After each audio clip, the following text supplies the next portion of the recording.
Dear best friend, the journey of this bond started at 2013 when you had come to our school as a vice principal. The first time I met you at English class made you my favorite teacher.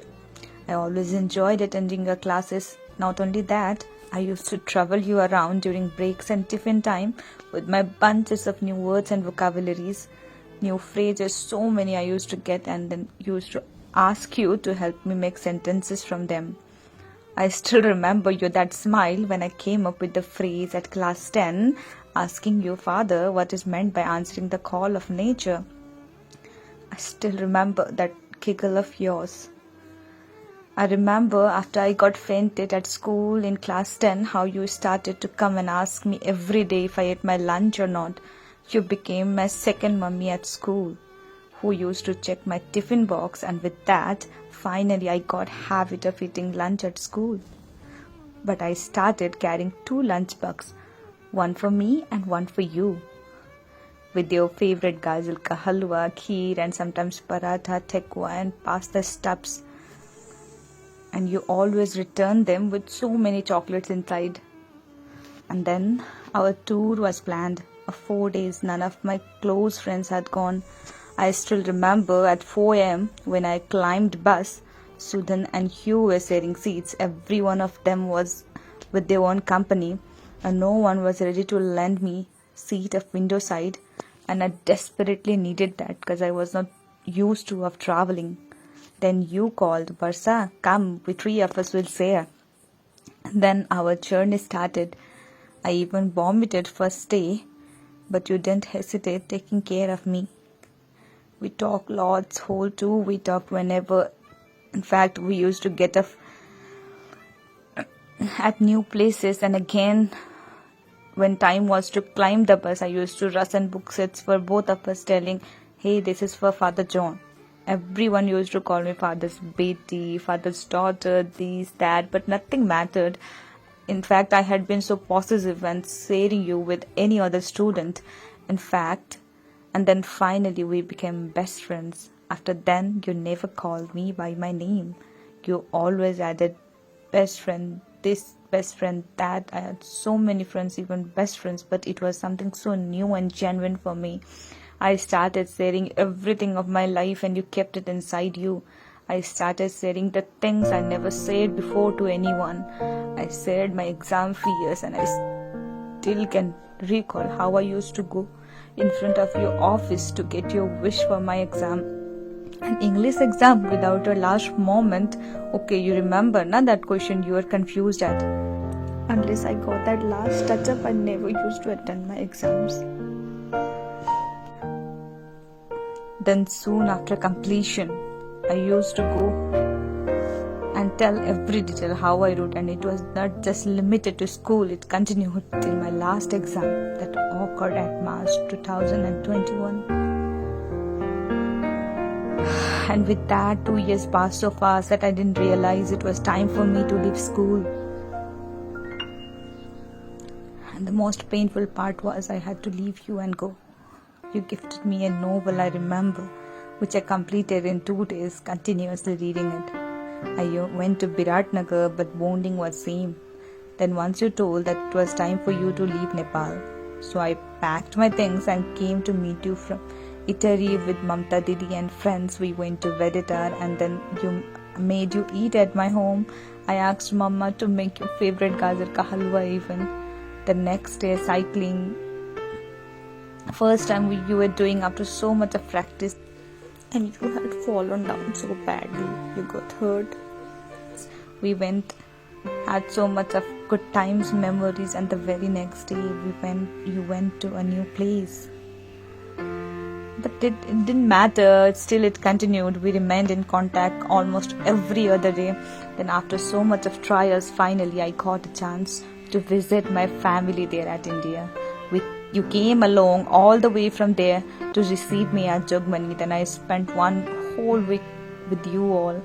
That was indeed the most beautiful and precious time with your best friend. Your elder sister became my ma, and everyone gave me so much love. In fact, with their company, I started calling you Mama.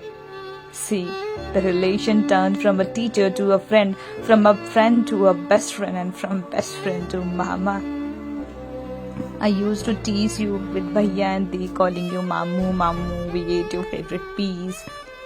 We visited your town. We visited Kolkata.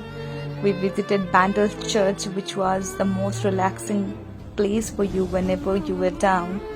I was so lucky to visit your place of birth, to visit your papa, other mamas. They gave me so much love that genuinely I couldn't hold, and I cried so badly leaving there. Your birthday I celebrated with everyone being a part of that family. It was all not lesser than a dream for me, best friend. And that journey was the first time I didn't even vomit once, because you used to make me eat healthy traveling foods. I remember fruits and chocolate combination, telling best friend, take this, nothing will happen. That one whole week I hold as the best time with you, best friend.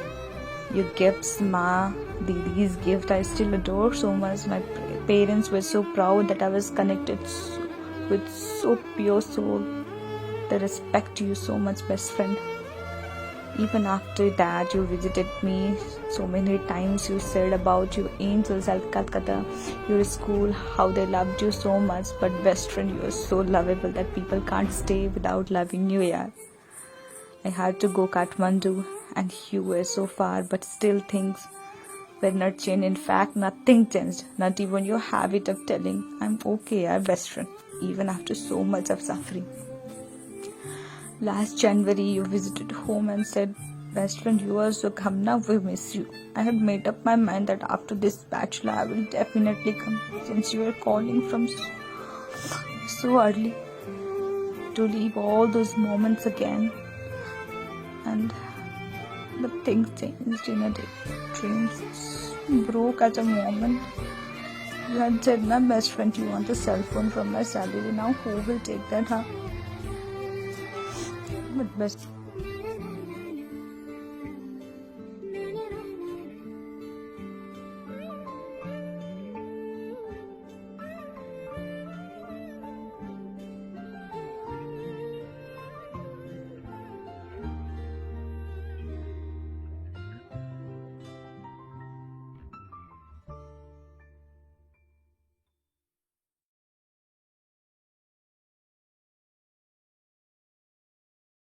Even the online classes.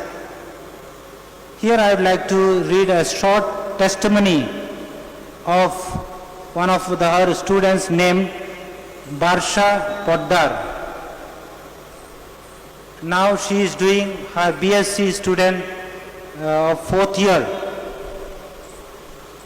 In fact, when she heard the sickness of Father John, she was trying her level best to get all the news, and even wanted to see him alive for the last moment.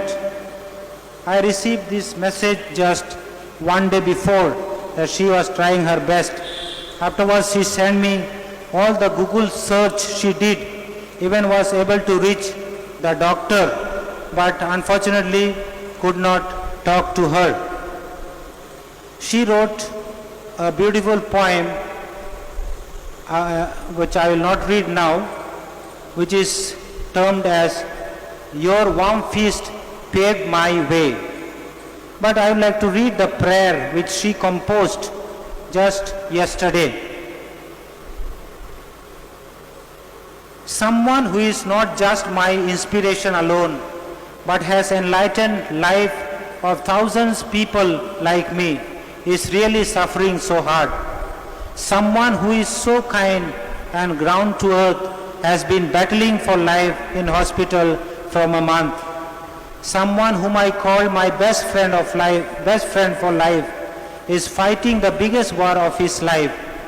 He is full of oxygen supply on ventilator. Father, you always said now, prayers can heal the biggest wounds. So it's now time for your Lord to prove that He has to make you aright and prove His existence.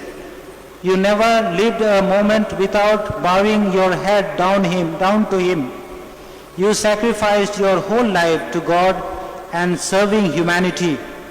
You have been our ideal. Soon, please get up faster. We are all praying for you, Father. You have fought so many ups and downs of your life. So this COVID is not a big thing. You need to get up. Please pray for Father John. Please keep him in your prayers. He strongly believes in prayers, and now just these prayers can save us in life. She's a Hindu girl, but at this moment she is following up this direct translation, and she had come to Bandel. She posted to me a photo of in front of the grotto, and she just told me that she is burning a candle for him. Friend, I promise I will never let you down. I will always make you feel proud. I'll hold that family you gifted to me. I will hold every relation that you gave to me, best friend. I don't care of what people say, what kind of bond is this, but it belongs to me, to my family, and I will worship this friendship forever. I promise not to replace you by anyone, because you are not replaceable. I promise you will remain my best friend forever. And I will take care of Ma, Bhaiya, Didi, everyone. I will never leave their hand. I will visit them, best friend, wherever you are. Please bless me with your blessings. I don't know how I will write my exams without your all the best. I don't know how I will fight my problems alone. I don't even know whom I will scold for taking tea 4 to 5 times a day, for eating proper food. I even don't know how I will live rest of my life. I just know that you are with me, you are within me, and I will never exclude you from. Never, best friend. I miss you. दोबारा मिलेंगे किसी मोड़ पे, जो बाकी है वो बात होगी कभी. चलो आज चलते हैं हम, फिर मुलाकात होगी कभी.